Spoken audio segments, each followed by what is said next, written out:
Bon, ici, c'est juste un casting qu'on fait, ou bien je déclare la variable ici.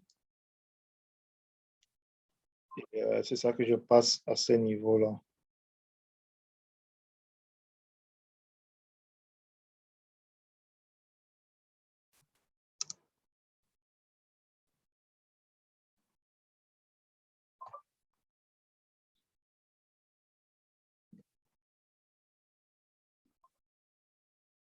Pourquoi est-ce que ça qui a encore un problème?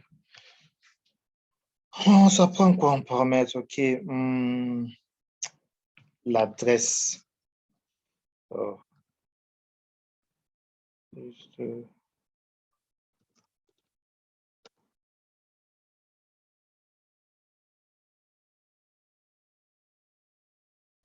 ça prend plutôt.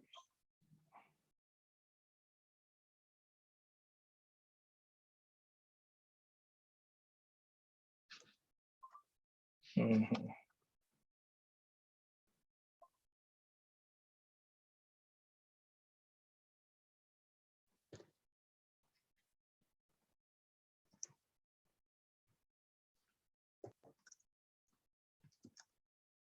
OK. Donc, nous n'avons plus d'erreurs dans le serveur. On suppose qu'on a résolu tous les bugs, en fait, tous les bugs, mais pas l'exécution. OK. Donc, ça, c'est le serveur qui est là, le code du serveur. Vous voyez que c'est pas beaucoup, en fait. C'est juste, disons, moins de... C'est ce ligne de code. Donc, il faut créer la socket, il faut assigner l'espace mémoire à sock ADR, il faut faire le bind, il faut faire le listen pour préciser combien de clients est-ce qu'on souhaite écouter. Ensuite, vous faites une boucle while dans laquelle vous faites accept, accept, accept, accept. Ici, nous n'avons pas créé de processus fix pour s'occuper de l'exécution de la réponse parce que là, le serveur, si un client cherche à se connecter pendant que le serveur est en train de répondre, ouais, ici, il y aura pas, l'accept ne va pas se déclencher. Supposons que Divisor est un programme qui prend du temps. Si c'est le serveur si c'est le processus principal du serveur qui traite ça, du coup, si un client se connecte entre-temps, euh, il ne pourra pas être servi parce que notre programme principal sera en train d'exécuter Divisor.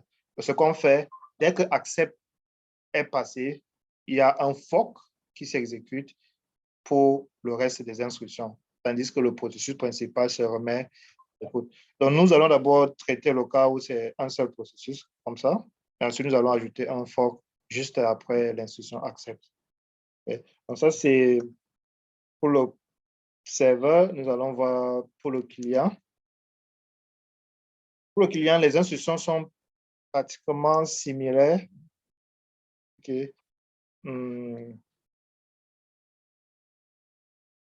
Les instructions sont similaires.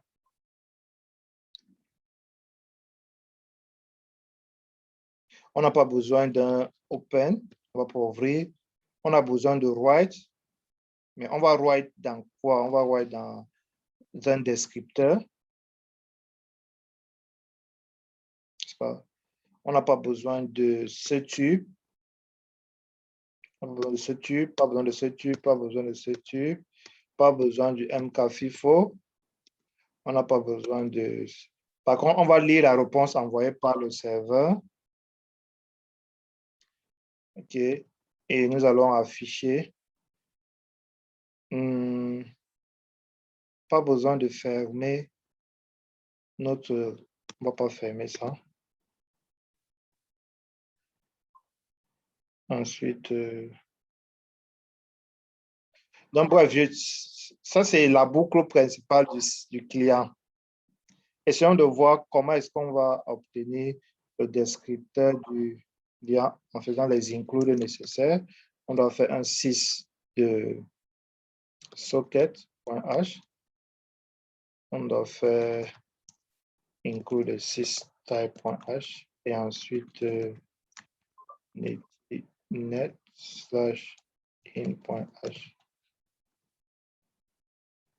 Donc, ça, c'est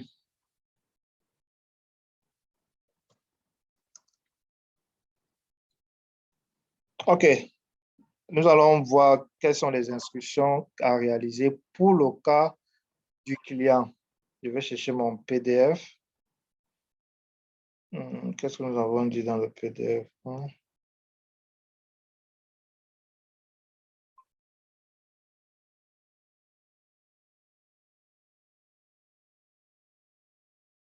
C'est où, c'est où, c'est où?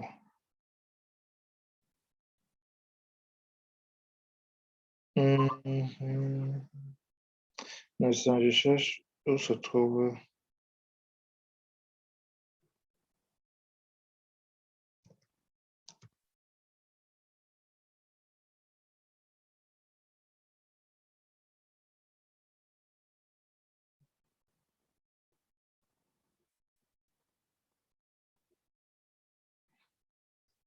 OK. Donc, ça, c'était les instructions du client. Quelles sont les instructions? Ça, c'était les instructions du serveur. Pour le cas du client, OK, côté client, on crée avec Socket. On appelle ça client FD. On avait serveur FD. Ça, c'est client FD. Après avoir précisé client FD, nous allons utiliser sock ADR int, n'est-ce pas? En précisant les informations. Après avoir rempli les informations de sock ADR int, nous allons utiliser l'instruction connect.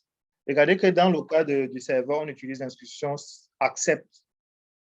Ici, on va utiliser l'instruction connect et, pour réaliser. Donc, en gros, il n'y a que 3 étapes. En fait, 2, socket et puis connect. Donc, ça, pourquoi est-ce que ces gens-ci? Je vais mettre ça sur silencieux. Ça fait...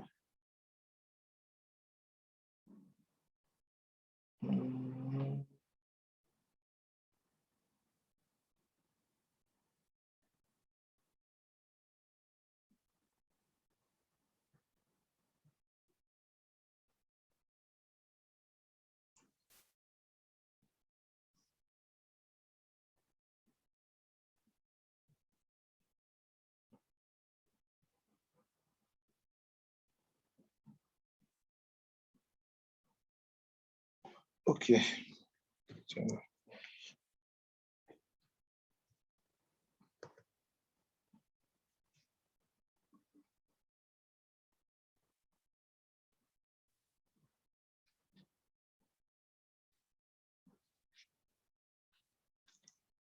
Donc, on va dire client FD est égal à socket et on passe AF inet, on passe sockstream, ensuite 0. Après avoir fait ça, nous devons créer la structure sock ADR int. On va appeler ça client ADR. Je crois on va vraiment assigner de l'espace mémoire comme on a fait pour l'autre. Okay.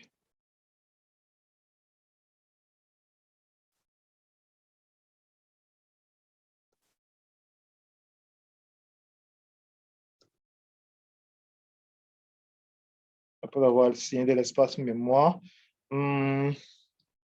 qu'est-ce qu'il faut préciser maintenant? Il faut préciser l'adresse du serveur, n'est-ce pas, ainsi que le port d'écoute du serveur. Parce que si vous souhaitez vous connecter au serveur, vous devez non seulement préciser l'adresse du serveur, mais également le port sur lequel ce serveur-là écoute. Et je veux toujours appeler ça serveur ADR.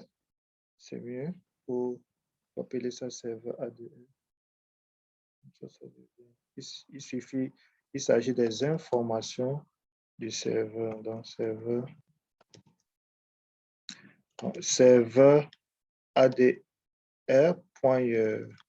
port. Nous avons dit c'était 3434, c'est le port du serveur. Serveur ADR, et puis c'était SYN family, c'est AF inet. Serveur OK, c'est ici maintenant que vous allez préciser l'adresse. Pour préciser l'adresse, c'est une instruction un peu différente. On va utiliser syncadr.sadr. Donc, syncadr.sadr. Et on doit préciser en fait 127.0. Là, vous allez préciser l'adresse de notre serveur en mettant 127.0. Ici, comme je suis sur la même machine, je vais mettre 127.0.0.1. Mais si vous êtes sur une machine différente qui est peut-être sur un réseau, vous devez mettre l'adresse IP du serveur auquel vous souhaitez vous connecter. Je crois que c'est INET-ADR. C'est juste une instruction qui permet de convertir ceci en un format qui est accepté par votre SADR. Okay. Bon, je ne sais pas combien de personnes sont toujours connectées et je ne sais pas si vous m'entendez très bien. Donc, les instructions, là, je les prends dans le support du cours. Je les prends dans le support du cours. Il y a en réalité que 3 instructions. Il y a socket, il faut construire les informations du serveur en faisant syncadr.sadr. Ensuite, vous allez utiliser connect. Dans connect, vous allez passer le descripteur du client. Il va vous renvoyer un nombre différent de zéros s'il y a eu échec de connexion au serveur. Okay. Et si tout va bien, on peut en quelque sorte commencer à écrire au serveur et lire à partir du serveur. Donc, ce que je vais faire là, c'est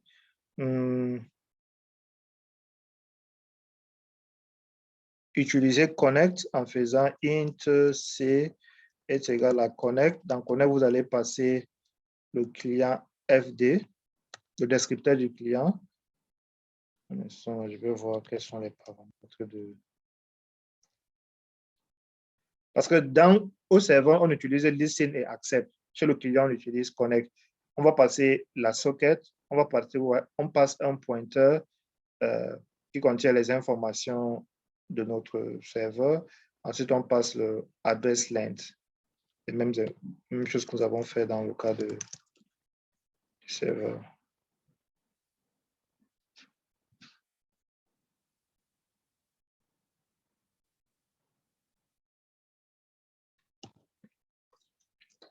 Donc, je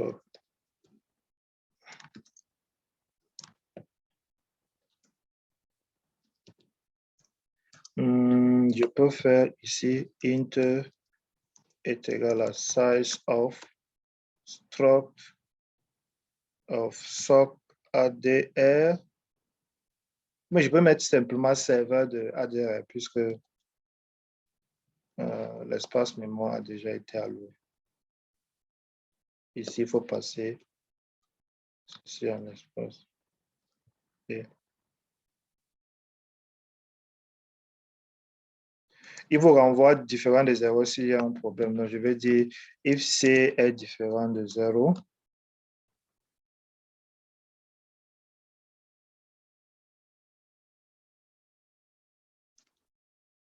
Je vais dire erreur de connexion au serveur.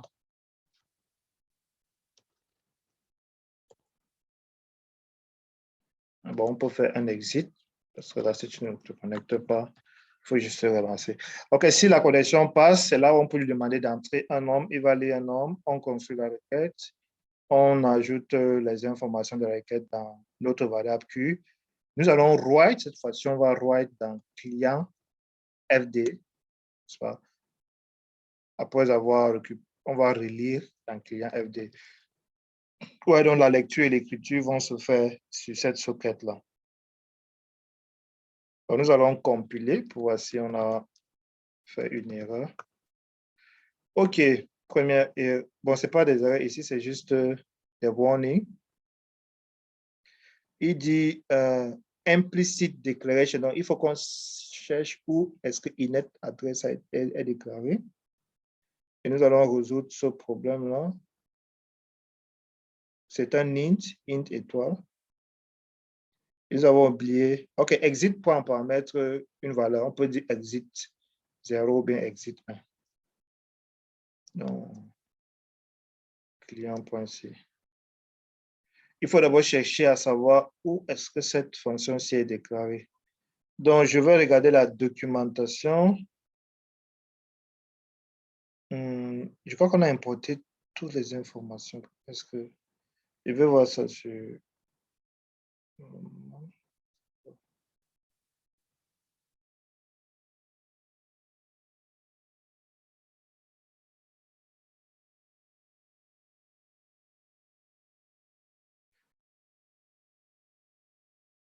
Ouais, il a demandé d'importer netinet /in socket. Je sais pas si on a besoin de importer ceci.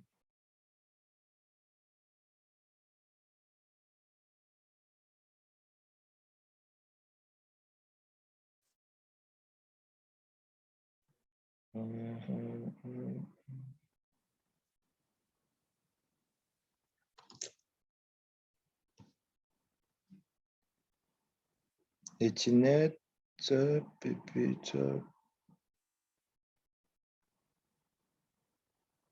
pourquoi est-ce qu'il dit que inet ADR?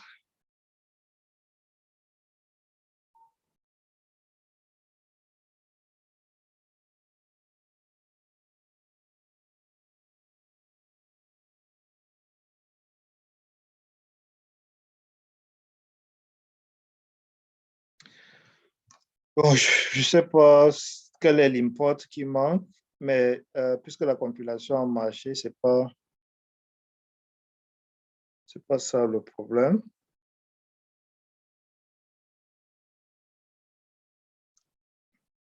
Mais si vous pouvez éviter les warnings, autant que cela dépend de vous, vous le faites. C'est toujours bien d'éviter les warnings. Si j'ai oublié de mettre...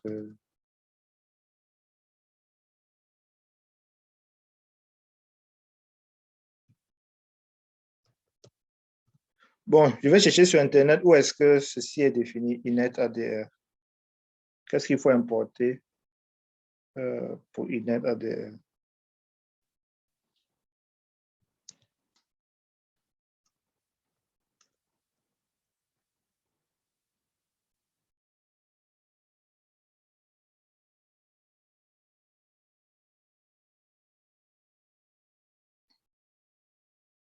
OK, ils disent que non, ça c'est WinSocket, ça c'est pour Windows.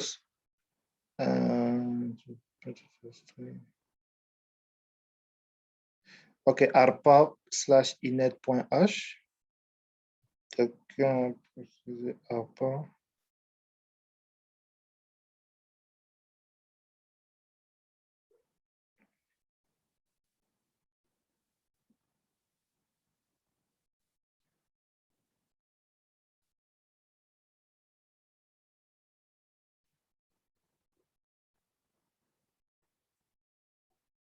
OK, arpa/inet.h.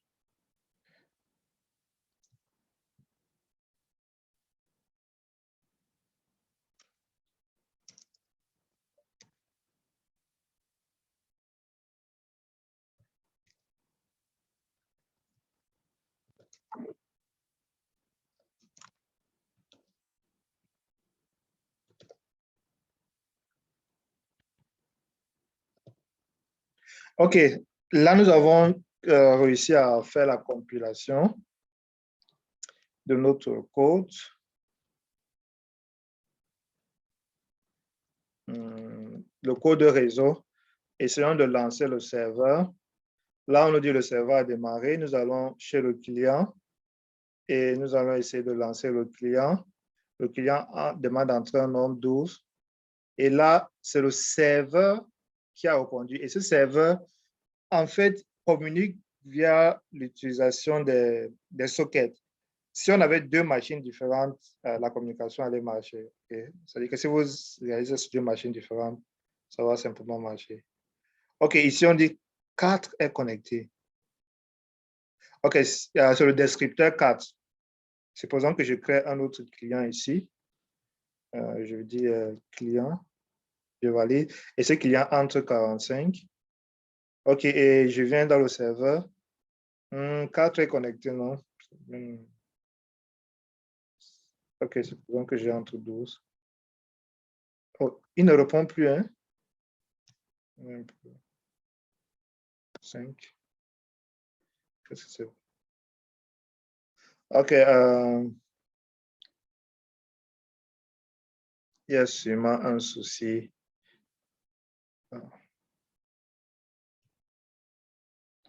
Je crois que ça peut s'expliquer. Hein. Ça s'explique sûrement. Ça s'explique sûrement la façon dont on a fait le client. Qui pense connaître? Non, non, non, il n'y a pas de problème ici, puisque. Enfin, j'ai cru qu'on faisait la connexion plusieurs fois. C'est pour ça, peut-être qu'il a atteint un nombre 5.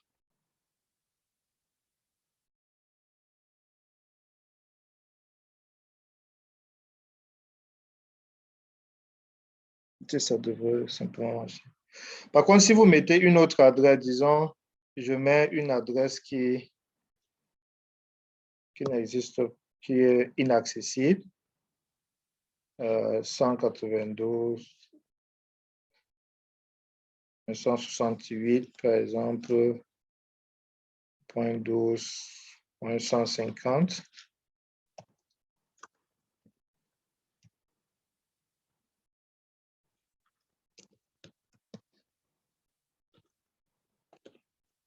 Le serveur a démarré. Et si je lance un client, en fait, là, le client essaie de se connecter à un serveur qui est à l'adresse 192.168. Si vous vous rappelez, il essaie de se connecter à ce serveur qui a cette adresse. Effectivement, il n'y a pas de serveur à cette adresse. Il reste constamment dans cette instruction. Donc, connect, okay. Connect est bloqué tant qu'il n'y a pas de serveur qui est disponible à cette adresse. Donc, ça montre que c'est bien à travers l'adresse 127.0.0.1 que notre client et serveur communiquent. Du moment où vous changez cette adresse, les deux processus ne sont plus en mesure de communiquer. OK. Donc, cette adresse peut désigner tout autre type d'adresse. Ça peut être à distance ou non. Okay. Le problème que nous avons rencontré n'est pas en fait résolu, mais bon. Sans que ce serveur a démarré et ce client démarre, il entre 12, il entre 12.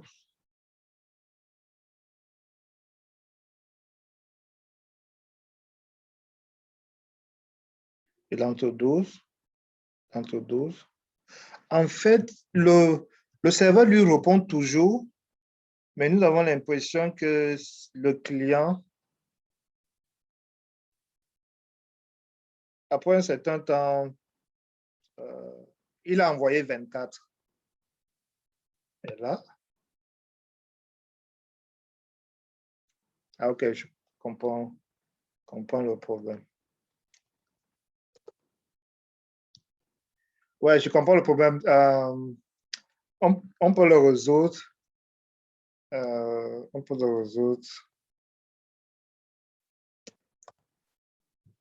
Mais je vais vous expliquer le problème. Le problème, c'est que, regardez ce qui se passe au niveau du serveur. Lorsque le serveur fait accept, ça veut dire qu'il a accepté une nouvelle connexion et il répond à ce nouveau client qui vient de se connecter et il se remet à l'écoute d'une nouvelle connexion. C'est-à-dire que le serveur s'est mis à l'écoute d'une nouvelle connexion. Or, dans le code de notre client, regardez que le client ne refait plus la connexion.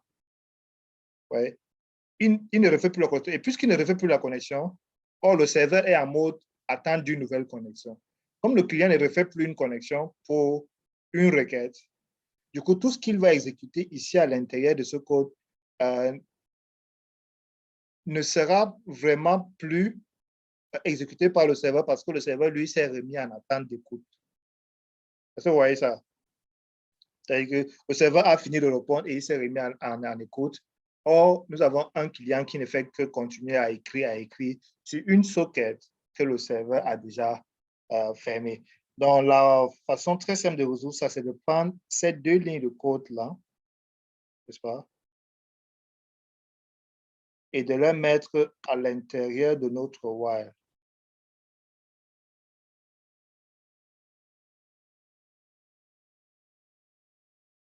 OK. Voilà. Si on met ça ici à l'intérieur de notre while, ça fait que le serveur ouvre la connexion et ensuite, il envoie la requête. Dès que tout se passe, il affiche et ensuite, il ferme ceci. Close client. Ouais. Parce que de l'autre côté, le serveur, après avoir répondu, il s'est remis à l'écoute. Ça veut dire qu'il faut que le client se connecte sur cette socket-là. Et il entre un nom. Je crois que si on fait ça, normalement, ça doit.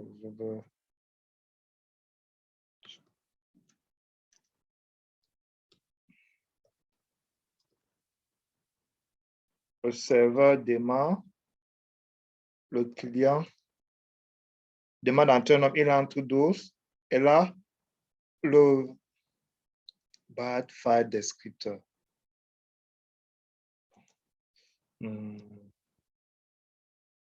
Ça veut dire que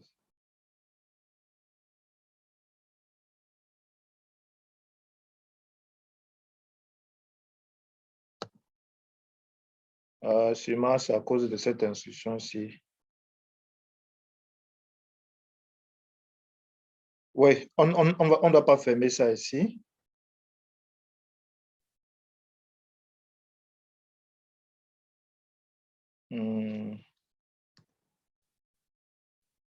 On ne doit pas fermer ça ici. On doit fermer ça ici. Hein.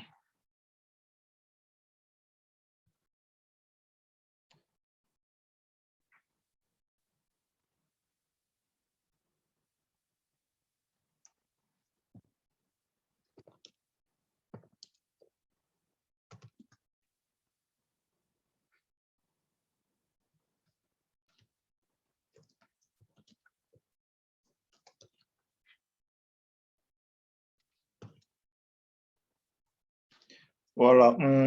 Those transport endpoint is already connected. Ouais. Il faut qu'on trouve un moyen de fermer cette connexion chez le client pour que lorsque le serveur s'est remis à l'écoute, que ça puisse être géré. Ça, c'est une approche pour résoudre ça, en fait. L'autre approche serait de faire en sorte que le serveur écoute plusieurs requêtes, plusieurs clients. Une fois que les clients sont connectés, il se met à traiter chaque requête, puisqu'il va peut-être stocker les descripteurs de ces clients-là dans un tableau et ensuite il les répond individuellement. C'est ce que vous devez faire dans le cadre de votre jeu. Okay? Dans le cadre de votre jeu, accept va s'exécuter dans une boucle pendant un certain moment. S'il dit qu'il y a 5 clients, vous allez faire une boucle qui va exécuter accept 5 fois. Et pour chaque client qui se connecte, vous sauvegardez son descripteur dans un tableau. Et plus tard, vous allez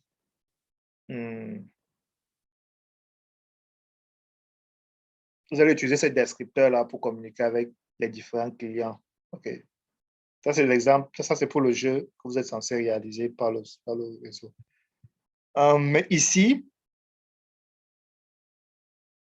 on a adopté une approche légèrement différente où après une requête, il se remet en attente.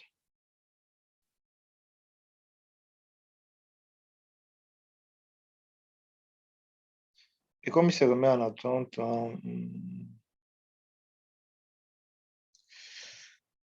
ok, il y a un souci.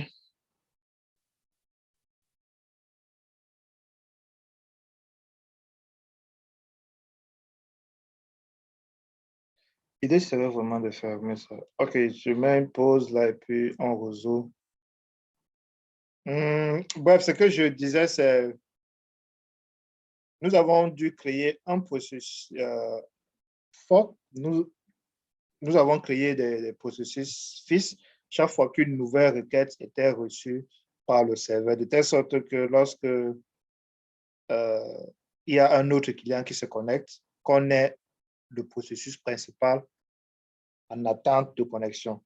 Donc, dès que le processus principal reçoit une nouvelle connexion, il crée un processus fixe et passe le traitement des instructions au processus fixe et lui se remet immédiatement en attente d'une nouvelle connexion.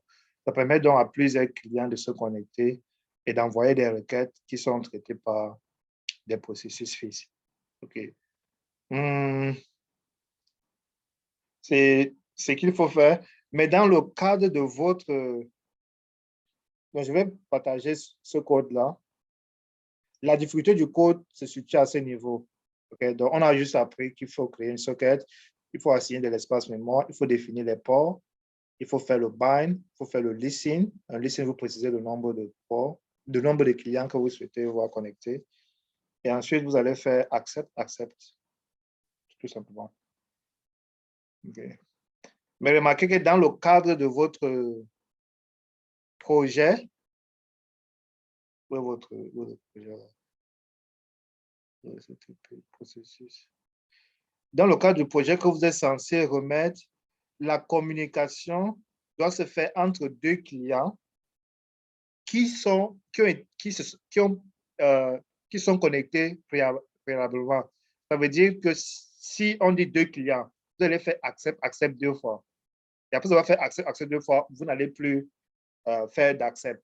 C'est-à-dire que chaque fois qu'il y a un accept, vous allez sauvegarder le descripteur du client qui s'est connecté dans un tableau, par exemple, pour dire premier client va recevoir, peut-être client 1 reçoit accept, parce que le premier client s'est connecté, et puis client 2 va recevoir accept, deuxième client qui s'est connecté.